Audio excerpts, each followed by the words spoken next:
ગ્રામ્ય વિસ્તારની અંદર આરોગ્યની શું સુવિધાઓ છે અને ગ્રામ્ય વિસ્તારની અંદર હાલત શું છે તેમની રિયાલિટી ચેક કરવા નાવલી ન્યૂઝ પહોંચ્યું છે। હું આપની સાથે મહેન્દ્રસિંહ સાવરકુંડલાના જે ઓળિયા ગામની અંદર આરોગ્ય કેન્દ્ર આવેલું છે અને આરોગ્ય કેન્દ્રની હાલત શું છે તમને બતાવું છું। આ તમે જોઈ રહ્યા છો તે આરોગ્ય કેન્દ્રની હાલત એકદમ એવી છે, કફોડી છે અને ખખડધજ છે। આરોગ્ય કેન્દ્ર છે તે હાલ ભાડે રાખવામાં આવ્યું છે। અહીંયા તમે ખાટલો જોઈ શકો છો, આ ખાટલાની સ્થિતિ પણ શું છે અને આરોગ્ય કેન્દ્ર છે તે વર્ષો સુધી નવું તો બનાવવામાં આવ્યું છે પણ સ્થિતિ અહીંયા એવા પ્રકારની છે કે ભાડાના મકાનમાં આરોગ્ય કેન્દ્ર ચાલી રહ્યું છે અને અહીંયા દર્દીઓ પણ તપાસવા આવી રહ્યા છે। અને આ આરોગ્ય કેન્દ્ર જે વર્ષોથી બનાવવામાં આવ્યું છે, નેતાઓ લોકાર્પણ કરી ચૂક્યા છે, નેતાઓ લોકાર્પણ કરી ચૂક્યા બાદ પણ હાલ ભાડાની અંદર ચાલી રહ્યું છે અને હાલત ખૂબ ખરાબ છે આરોગ્ય કેન્દ્રની।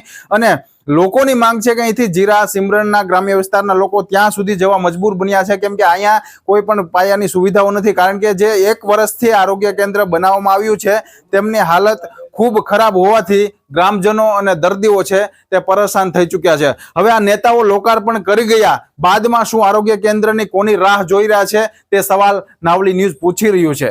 નાવલી ન્યૂઝ, મહેન્દ્રસિંહ, સાવરકુંડલા।